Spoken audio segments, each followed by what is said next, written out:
যদি বৃষ্টি খুব বেশি হয়, মনে হয় যে জনপদ, ঘরবাড়ি, ফসল, ক্ষেত খামার এগুলো ক্ষতিগ্রস্ত হয়ে যাবে, প্লাবিত হয়ে যাবে, এরকম পরিস্থিতি তৈরি হলে বৃষ্টি বাদল চলছে এবং মৌসুমটাই হলো বর্ষার মৌসুম।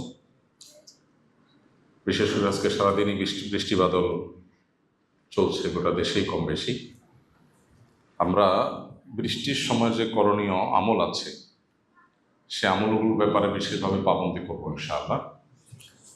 একজন মুসলমান তার জীবনের মূল লক্ষ্যই হলো জান্নাতে যাওয়া, আল্লাহকে সন্তুষ্ট করা।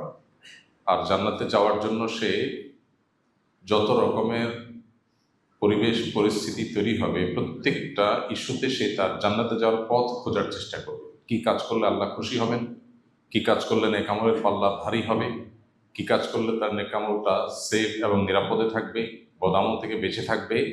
ইমানদার সেটার অনুসন্ধানে সবসময় সচেষ্ট থাকবে, কারণ ইমানদারের দৃষ্টি দুনিয়ার খুবই ছোট সংক্ষিপ্ত জীবনের সুখ শান্তি নয়, তার আসল দৃষ্টি হলো জান্নাত পর্যন্ত। যেহেতু জান্নাত পর্যন্ত দৃষ্টি, এজন্য সে বৃষ্টি হোক কিংবা খরা, বর্ষা হোক কিংবা শীত, দুঃখে থাকুক কিংবা সুখে, সর্বাবস্থায় সে অনুসন্ধান করবে, খুঁজে বেড়াবে যে কোন কাজে তার রব সন্তুষ্ট হবেন এবং কোন কাজে সে জান্নাতের দিকে অগ্রসর হবে। এই জন্য বৃষ্টি বাদলের এই সময়টাতে আমাদের রব সন্তুষ্ট হবেন, খুশি হবেন, আমাদের জান্নাতের পথ সুগম হবে যদি আমরা এই সময়টাতে আল্লাহ নবী মোহাম্মদ সাল্লাল্লাহু আলাইহি সাল্লামের বাতানো সুন্নাহগুলোকে আমল করি। এর মাধ্যমে শুধু জান্নাতে যাওয়ার পথই সুগম হবে না, আল্লাহ রাব্বুল আলামিন দুনিয়াতেও আমাদেরকে হায়াতে তৈয়্যিবা বা পবিত্র, সুখময়, স্বাচ্ছন্দ্যময় জীবন দান করবে। প্রাচুর্য এক জিনিস, আর সুখ আর স্বাচ্ছন্দ্য আরেক জিনিস। অনেক প্রাচুর্য, অনেক সহায় সম্পদ, অনেক নিজের মনের মতো করে জীবনটাকে সাজিয়ে ফেলতে পারা, স্বপ্নের মতো করে সবকিছু করে ফেলতে পারা, এটা আর আল্লাহ রাব্বুল আলামিন প্রদত্ত সুখ দুটা সবসময় এক হয় না। অনেক সময় দেখা যায় প্রাচুর্য আছে কিন্তু সুখ শান্তি নেই। তো আল্লাহ তাআলা কোরআনে কারিমে বলেছেন, মান আমিলা মিনকুম সালিহান মিন যাকারিন ওয়া উনসা ফালানুহয়িন্নাহু হায়াতান তাইয়্যিবা। নারী হোক আর পুরুষ হোক, যারা নেক আমল করবে আল্লাহ তাআলা তাদেরকে পবিত্র জীবন দান করবেন, সুখময় জীবন দান করবেন। এজন্য দুনিয়া এবং আখিরাত উভয়টা সুখের জন্য সুন্নাহ খুঁজে পাবো আমরা ইনশাআল্লাহ। বৃষ্টির সময়ের সুন্নাহগুলো কি ভাই? বৃষ্টির সময় আমরা কি করব? প্রথম আমল হলো বৃষ্টির সময় দোয়া পড়ব। একটা বিশেষ দোয়া আছে, আল্লাহুম্মা সাইয়্যিবান নাফিআ। আজকে কি কেউ এই দোয়াটা পড়েছি আমরা? আমি বলার আগ পর্যন্ত পড়েছেন কেউ? মাশাআল্লাহ, খুব ক্ষীণ কণ্ঠে জি শোনা যাচ্ছে, অর্থাৎ খুবই অল্প সংখ্যক মানুষ হয়তো পড়েছে। অথচ দোয়াটা আমরা বেশিরভাগ মানুষই জানি, আওয়াজ শুনে বোঝা গেল আমাদের সবারই জানা দোয়াটা। তো জানা জিনিসটা আমল হয় না, এই জন্যই ওয়াযাক্কির ফাইন্না যিকরা তানফাউল মুমিনিন, আমরা একে অন্যকে স্মরণ করাই দিব। প্রথম আমল হলো বৃষ্টির সময় দোয়া পড়ব। একটা বিশেষ দোয়া আছে, আল্লাহুম্মা সাইয়্যিবান নাফিআ। আজকে কি কেউ এই দোয়াটা পড়েছি আমরা? আমি বলার আগ পর্যন্ত পড়েছেন কেউ? মাশাআল্লাহ, খুব ক্ষীণ কণ্ঠে জি শোনা যাচ্ছে, অর্থাৎ খুবই অল্প সংখ্যক মানুষ হয়তো পড়েছে। অথচ দোয়াটা আমরা বেশিরভাগ মানুষই জানি, আওয়াজ শুনে বোঝা গেল আমাদের সবারই জানা দোয়াটা। তো জানা জিনিসটা আমল হয় না, এই জন্যই ওয়াযাক্কির ফাইন্না যিকরা তানফাউল মুমিনিন, আমরা একে অন্যকে স্মরণ করাই দিব।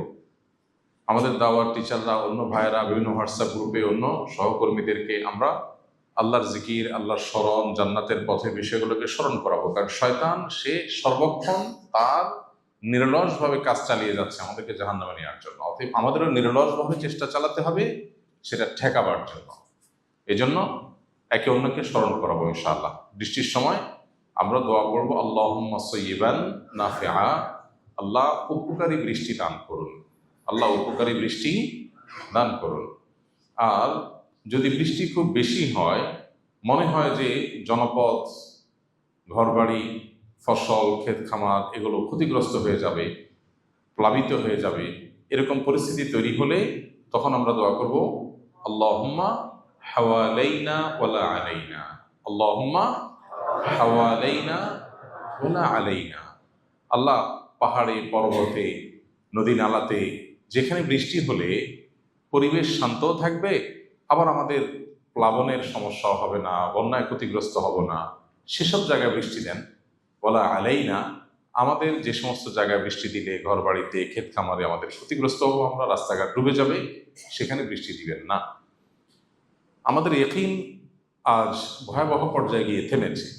বস্তুবাদ আমাদেরকে এমনভাবে গ্রাস করে ফেলেছে, পৃথিবীর আর্টিফিশিয়াল দুনিয়ার চমক আমাদেরকে এমনভাবে গ্রাস করে ফেলেছে এবং সম্মোহিত করে ফেলেছে যে আমরা আসলে এই সমস্ত আমল দ্বারা যে কাজ হতে পারে সেই বিশ্বাসটা আমাদের ঠুনকো হয়ে গেছে, দুর্বল হয়ে গেছে। মদিনায় একবার অনাবৃষ্টি হচ্ছিল। নবী আলাইহিস সালাম ইস্তিসকার সালাত আদায় করলেন, আল্লাহর কাছে বৃষ্টি প্রার্থনা করলেন, এরপর আল্লাহ বৃষ্টি দিলেন। এমন বৃষ্টি শুরু হলো, মদিনার ঘর বাড়ি রাস্তাঘাট ক্ষতিগ্রস্ত হতে শুরু করলো। নবীজি যখন আল্লাহর কাছে দোয়া করলেন, আল্লাহুম্মা হাওয়ালাইনা ওয়া আলাইনা, এরপর বৃষ্টি আবার থেমেও গেল। এখন আপনি বলবেন যে এখন তো আমরা লক্ষ লক্ষ মানুষ এরকম দোয়া করি, কই এরকম ঘুরের মতো কাজ করে না। তো প্রথম কথা হলো যে আমরা যখন আল্লাহর কাছে দোয়া করব, দোয়া যদি গুলির মতো তৎক্ষণাৎ কাজ না করে, তাহলে দোয়া পড়ে কি লাভ আছে? আর কি লাভ? আর দোয়া ও হুয়াল ইবাদা, দোয়া করাটাই ইটসেলফ একটা ইবাদত।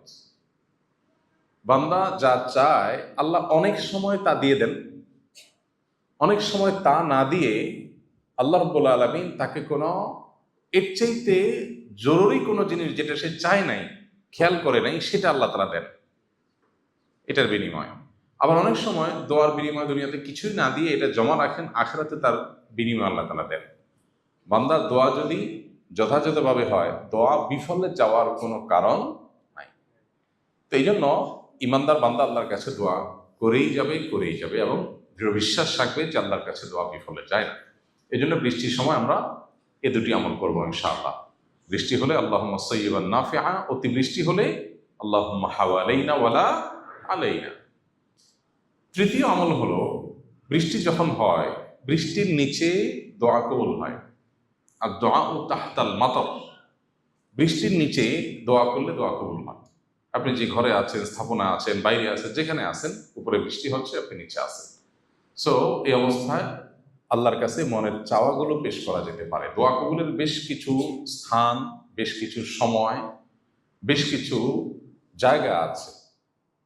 এই সময়গুলোতে দোয়া করলে দোয়া কবুল হয়। নবী আলাইহিস সালাম আমাদেরকে সেই সুসংবাদ দিয়ে গেছেন। তো সেজন্য বৃষ্টির সময় আমরা দোয়া করবো আল্লাহর কাছে। কি করব? দোয়া করবো আল্লাহর কাছে যে আল্লাহ মনের চাওয়াগুলো যেগুলো আছে আল্লাহর কাছে সেগুলো আমরা পেশ করবো, যে আল্লাহ আমার অমুক অমুক চাওয়া পূরণ করে দেন। তাহলে বৃষ্টির সময় একটা হলো আপনার ধরা বাঁধা দোয়া, হাদিসের শেখানো ফরম্যাটের দোয়া, সেটা তো আছেই। আর এর বাইরে মনের বিভিন্ন চাওয়া পেশ করার একটা দারুণ সুযোগ হলো বৃষ্টির সময়। ভোর রাতে তাহাজ্জুদের সময় যেরকম দোয়া কবুল হয়, 5 ওয়াক্ত নামাজের পরে যেরকম দোয়া কবুল হয়, সফররত অবস্থায়, মুসাফির থাকা অবস্থায় যেরকম দোয়া কবুল হয়, তওয়াফ সাইরত অবস্থায় আরাফাতে যেরকম দোয়া কবুল হয়, ঠিক একইভাবে দোয়া কবুলের একটা গুরুত্বপূর্ণ মোমেন্ট বা সময় হলো বৃষ্টি চলাকালীন সময়। অর্থাৎ আপনি যে জায়গায় আছেন সেই জায়গায় যদি বৃষ্টি হয়, তাহলে ওই জায়গায় দোয়া করলে দোয়া কবুল হয়। এই জন্য আল্লাহর কাছে মনের দোয়াগুলো পেশ করবো ইনশাআল্লাহ। 4 নম্বর সুন্নাহ হলো বৃষ্টির মাঝে মধ্যে বৃষ্টি গায়ে লাগানো সুন্নাহ। বৃষ্টি গায়ে লাগানো এর মানে এইটা না যে আপনি শেয়াল ভেজা হয়ে ঠান্ডা লাগাই ফেলবেন। আমাদের তো বৃষ্টি গায়ে লাগে, সুন্নত আদায়ের নিয়তে বৃষ্টি গায়ে লাগানো হয়েছে কখনো? তাহলে আমলটা করবো ইনশাআল্লাহ। হালকা পাত্তা একটু লাগলো, বৃষ্টি লাগার ভেতরে কল্যাণ আছে। নবী রাসূলুল্লাহ সাল্লামের কোনো সুন্নাহ থাকার মানেই হলো এর মধ্যে কল্যাণ আছে। তাহলে সেক্ষেত্রে মাঝে মধ্যে বৃষ্টি গায়ে লাগাবো। বিশেষ করে যদি কখনো গোসলের আগে সুযোগ থাকে, দেখা গেল বাইরে কোনো কাজ আছে, একটু কাজ করলেন, রাস্তাটা পরিষ্কার করে ফেললেন, হালকা একটু ভিজলেন, এসে পরে গোসল করে ফেললেন। অবশ্যই সচেতনতার সাথে যাতে ঠান্ডা লাগার মতো ভেজা না হয়, তাহলে বৃষ্টি গায়ে লাগানো এটাও কিন্তু সুন্নাহ। ঠিক একইভাবে বৃষ্টি যদি ভয়াবহ আকার ধারণ করে, বন্যা পরিস্থিতি হয়, তাহলে সেক্ষেত্রে একে অন্যের সহযোগিতা করতে হবে, একে অন্যের পাশে দাঁড়াতে হবে।